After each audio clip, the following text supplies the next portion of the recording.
Hello and welcome to Dateline Lagos on Channels Television. I'm Ayotunde Balogun. Coming up on the program, Lagos State Deputy Governor Quadri Hamzat hosts Art of Technology 7.0, says state attracts $6 billion tech fund in 5 years.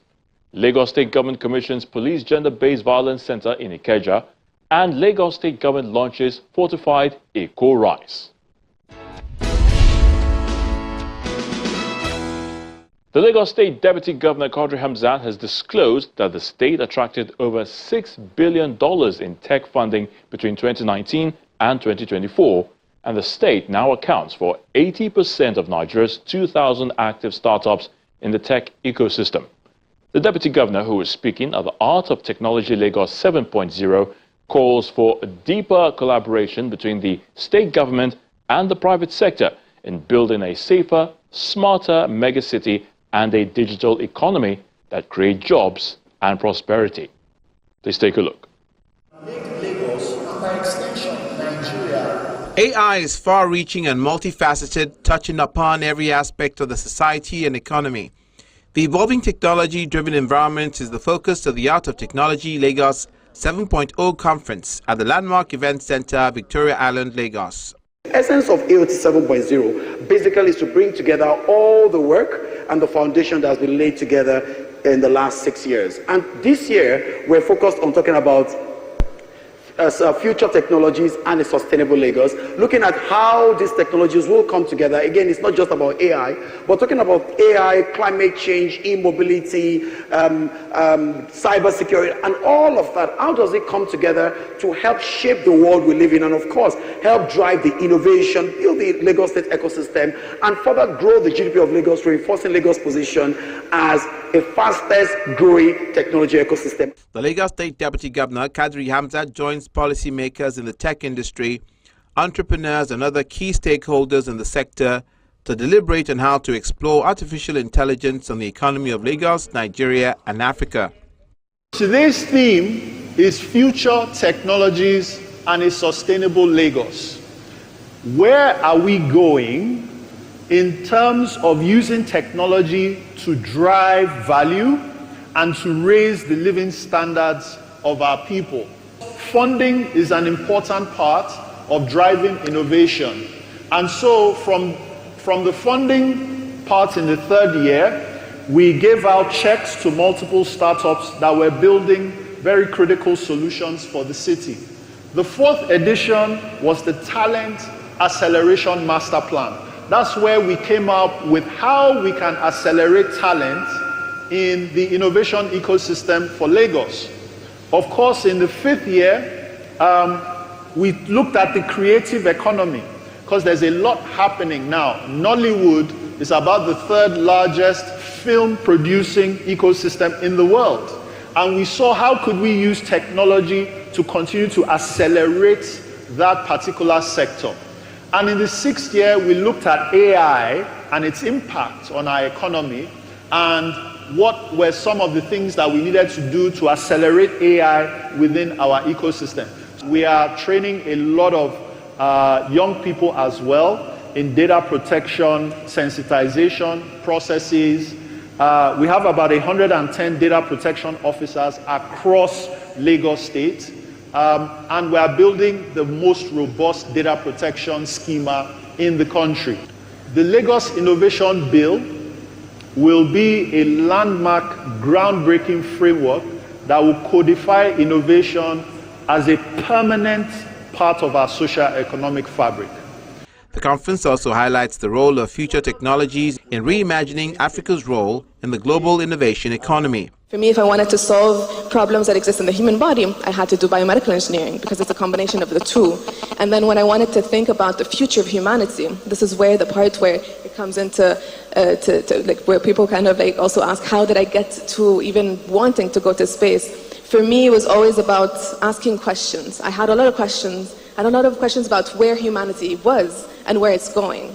And for me, the only way for us to have these answers is to have the technology in order for us to be multiplanetary, for us to take that technology back and have those answers.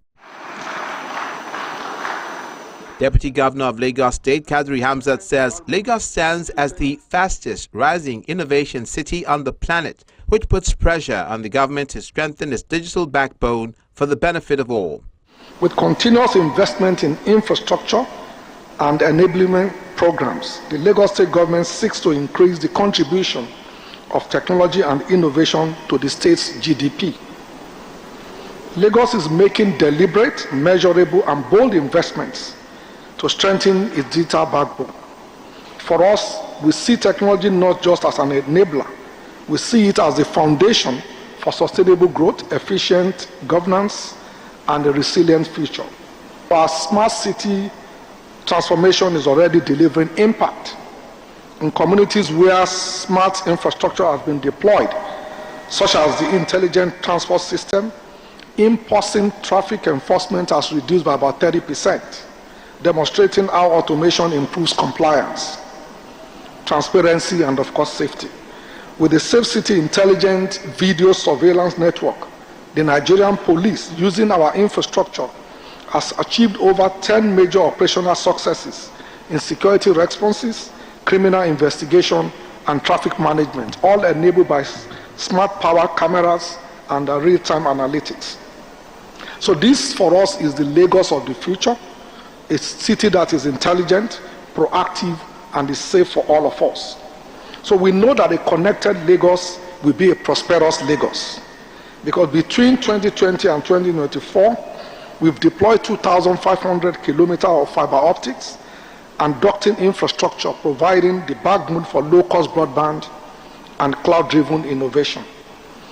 Today, over 1 million Lagosians gain new or improved connectivity within 4 years. This infrastructure is driving one of Africa's fastest growing data economics, with Lagos now hosting a robust cluster of data centers, cloud platform, and enterprise networks. We are upgrading governance into a fully digital experience.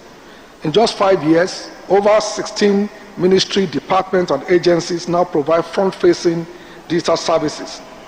Licensing, tax processes, permits, revenue collection, public records are transitioning into unified data systems. So the Lagos Data Service Portal is evolving into our single interface for e-governance services.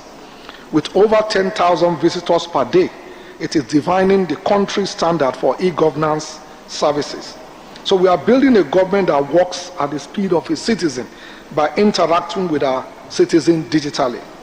As Lagos State accelerates into a fully digital economy, from e-governance to smart city systems, the government says AI, cybersecurity is no longer optional. It's the firewall protecting the ambition for long-term growth.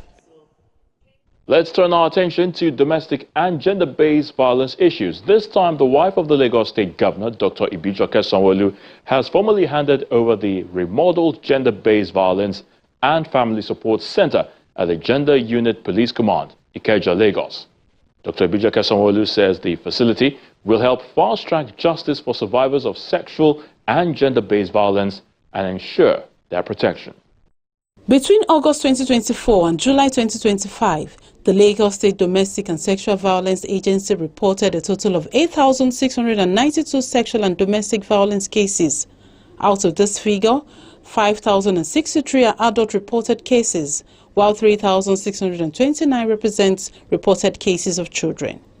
This disturbing figure has prompted the Lagos State government to construct a gender-based violence and family support center in Ikeja.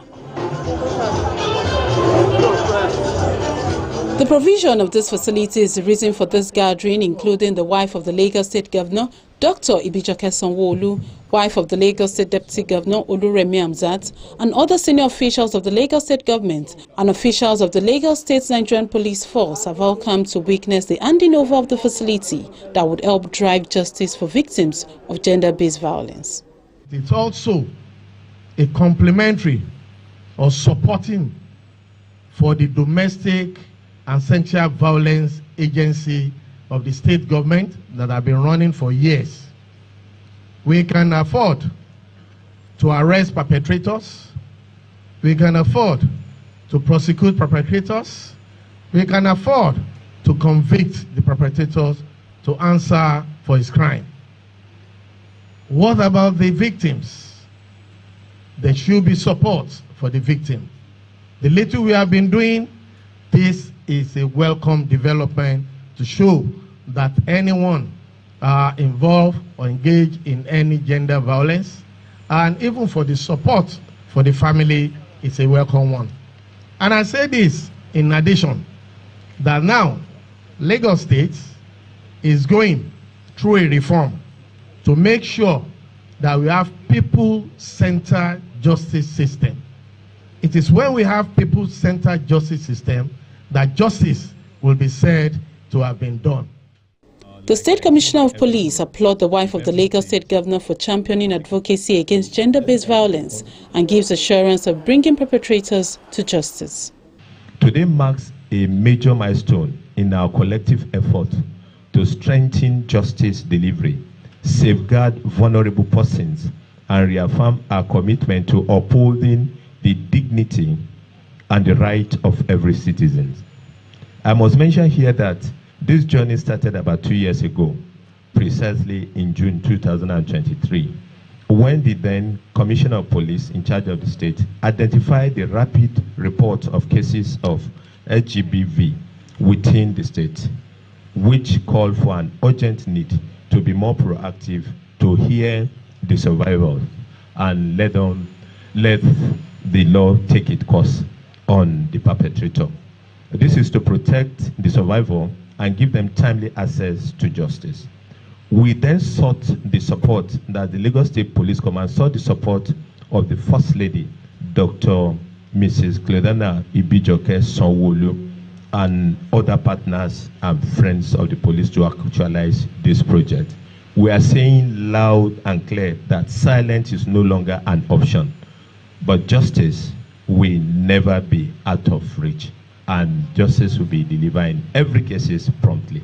United Nations Population Fund, who is also supporting the Lagos State government in handling cases of gender-based violence, says the center would help tackle GBV cases promptly. The fight to end gender-based violence is central to UNFPA's mandate of delivering a world where every woman and every girl is free to make her own choices and her potential is fulfilled. One of our transformative results is to support member states to end gender-based violence and harmful practices, including child marriages and FGM.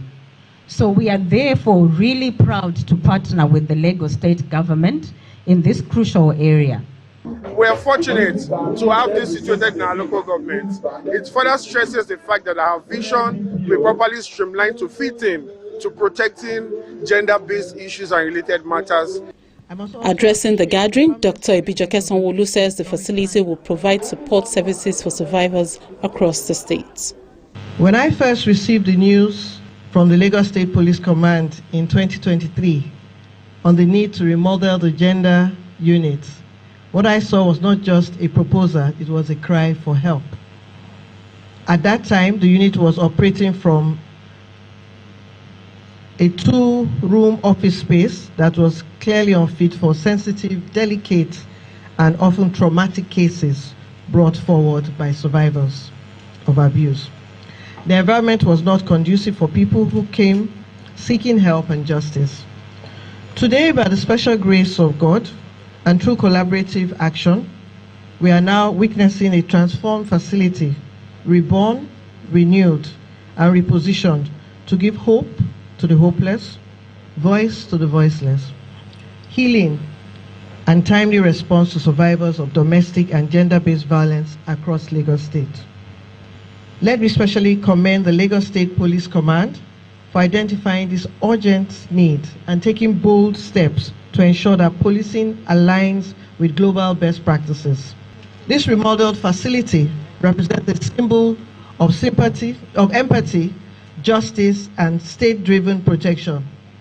It now houses special interview rooms for sensitive case handling, electronic and video recording equipment for transparent investigations, staff offices and documentation rooms, a functional case management system, a short stay hostel for survivors, including male and female victims, a medical and psychological support unit, a conference hall, vocational training room, and recreational spaces, administrative logistics, vehicles, security equipment, communication systems, and other technological tools required for efficient policing. Now, this is really wonderful. And like the Attorney General said, it needs to be replicated in other local governments to make the work easier. I can confidently say that this is Lagos. We envision where survivors are not silenced, where justice is not delayed, and where every individual, regardless of gender, is protected and supported. Government says the remodeled Gender-Based Violence and Family Support Center, named after Ibijoke Sanwo-Olu, will go a long way in addressing issues of gender-based violence across the state and also ensure that victims receive all needed support and protection to move on with life.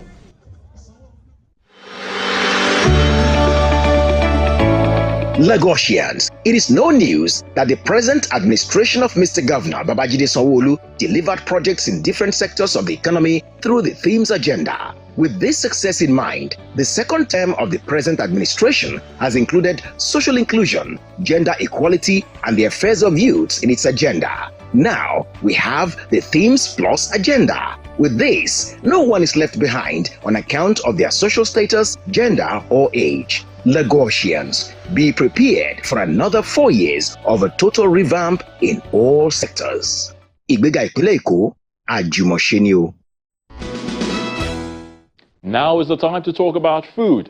And the Lagos State government has taken a major step toward combating micronutrient deficiency with the launch of the new fortified eco-rice and commissioning of new rice fortification equipment at the Lagos Rice Mill, Imota. The State Special Advisor on Agriculture and Food Systems, Mr. Oluwarotimi Fashola, says the initiative marks a significant milestone in the state's drive to enhance food and nutrition security in Lagos State. Lagos Rice Mill, located in Mota area of Ikorodu, Lagos, received senior officials of the Lagos State Ministry of Agriculture and Food Systems and its partners in the food sector to witness the launch of the new fortified eco-rice, as well as the commissioning of the bio-fortified blending machine.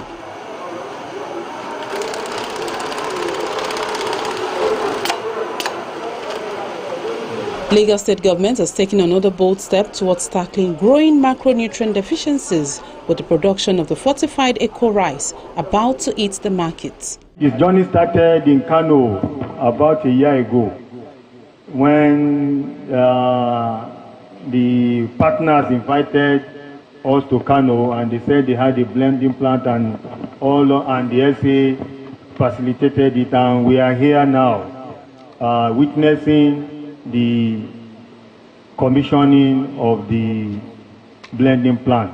The State Special Advisor on Agriculture and Food Systems, Mr. Oluwarotimi Fashola, who is in charge of the rice mill, says the new fortified eco-rice has positioned Lagos as the first state in the south to improve nutritional quality of food in Nigeria. Lagos State is now home to one of the largest rice mills in Africa, equipped with state-of-the-art milling technology and expert knowledge. We take immense pride in producing some of the finest rice in Nigeria, and we're proud to do this. And today, we are pushing this legacy even further. In our continuous effort to improve, I'm pleased to announce that our mill has been optimized to produce high-quality fortified rice. This achievement positions us among the very few rice mills in Nigeria with the capacity to fortify rice with essential micronutrients such as iron, zinc, folic acid, and the vitamins. We have vitamins like vitamin B1, B3, B6, and B12. This is no small feat, considering the fact that only 5 mills in the entire country had this possibility, and we are the only one south of Nigeria. In other words, we are the only mill in southwest, southeast, and south-south canned fortified rice. There is no difference between the fortified in terms of look. There is no difference between the fortified and the unfortified. You cannot see the difference. But it is in the nutrition that the difference lies. So please don't open the bag and start looking for where is the fortified rice. Representatives of the State Ministry of Health as well as the National Agency for Food and Drug Administration and Control gives assurance of ensuring widespread of the fortified eco rice across the states. This initiative is truly commendable and it will help to conquer some of the nutrition deficiency faced in our communities. It will also go a long way in supporting healthier living and improving food quality. We will work alongside with you to make sure this gets to all our primary health board, to make sure this is always what we speak about. We enjoy everyone to cooperate together in making sure that our food is being fortified, enriched, and good for our health. When you go out there to the market to buy rice, there is only one brand of rice that you should look out for. Look out for the Eco Rice brand, the fortified rice, the classic rice, and of course the Eco Rice itself. These are top quality products that you can consume, for your health and well-being. Look for that brand and buy that brand. The rice, when you cook it, it swells easily. When you cook it, you can even consume it as white rice and enjoy it. It is tasty, it is yummy also. I recommend this rice for everyone to consume. Moving back into the eco rice production area, the Special Advisor on Agriculture and Food Systems explained the uniqueness in the 3 different brands of eco rice. Eco Rice, which is our flagship, which is our brand, is wholly Nigeria. The paddy is grown in Nigeria, the farmers are Nigerians, and the process is in Nigeria. And that's what makes it our flagship. So everything about Eco Rice is farm fresh, is straight from the field to the mill and to the consumers. Now, Eco Classic Rice has a bit of a uniqueness and a bit of a difference because Eco Classic Rice was type parboiled. So we had a brown rice to Nigeria, and where the process, the end process, is done here. And that's what makes Classic unique. The fortified Eco Rice, on the other hand, again, it's wholly Nigeria with an added fortification. Right now, we have a bit of low mineral nutrients in our diets, and especially in the juniors, in the children, our children and young adults. And the meal that can be used to propagate nutritional improvement to this class of people is rice. And that's why we're fortifying the Eco Rice with the vitamins and with minerals. These are essential minerals that helps in growth, helps in IQ development, helps in immunity. And it's important for children, young adults to have it. You can have it here in Imota, and you can also have in Unilag, you can have in Alausa, and there will be more places that will open up. Now, the fortified rice is not on the market yet because it's by request. So that only would be by request. But Eco Rice, Eco Classic, it's on the shelf at the moment. A number of places, like I said, you can have that. In terms of price differential, you'll know that Mr. Governor, Mr. Babajide Olusola Sanwo-Olu, had reduced the price of rice from 85. Now we're selling at from 85 to 64. So prices of rice had been brought down from its regular price, which was 85, to 64,000 for a 50 kg bag from the factory. When it comes to food, the cheaper it is, the worse it is. I'm sure you know that when you go to Mile 12 and you buy a sha, which is tomato as well, it's a cheap one, but it's not nutrition. So we do not advocate for you to buy the lowest rice. Buy the one with the best grade. And Eco Rice gives you that quality, it gives you that functionality in terms of nutrition, it gives you even quantity.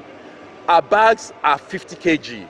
At 25 kg is 25 kg and at 50 kg is 50 kg. Most of what you buy that are cheap had already been adulterated or taken and when it comes to rice, you know there is a lot of smuggled rice that comes cheap. Smuggled rice are not good. I can tell you for a fact that don't buy low quality rice because you just want to eat. We want Lagosians to have the best quality for the best price, and that's why we're doing this. Other partners, including the World Food Programme, applaud the Lagos State government for the latest rice production. The prevalence of micronutrient deficiencies is very high, not only in Lagos, but in the whole of Nigeria. So what we are aiming to do is to address the high prevalence of micronutrient deficiencies, because we believe that the fortified rice has enough micronutrients to help us to address those issues. Our own part of the work stream of the consortium is to support the route to market strategy, to make sure that at the end of the day, it's not just for vulnerable people, it's for Nigerians. Right now, we consume over 7.5 million tons of rice annually in the country. In 2020, that would be about, in 2030, will be almost 20 million tons of rice.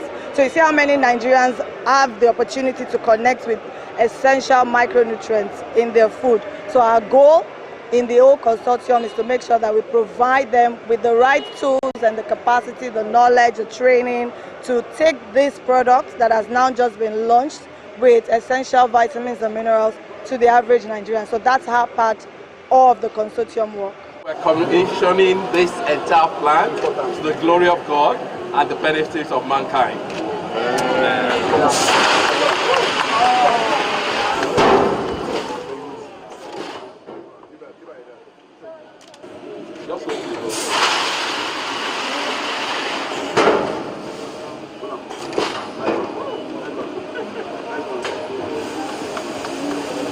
Wow. Lovely. So this rice now is already fortified. So for every 50 kilograms, you have 500 grams of FRK, and that's so you can't find it, but it makes an impact in the nutritional benefit of all infants, all babies, and young adults as well.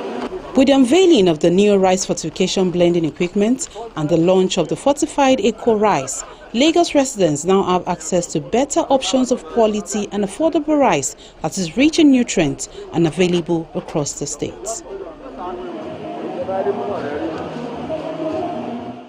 So that's the program for this week. Thank you so much for watching. I'm Ayotunde Balogun. Remember, obey all state laws, be the best you can, but most importantly, please live a healthy life. Till next time, it's bye for now.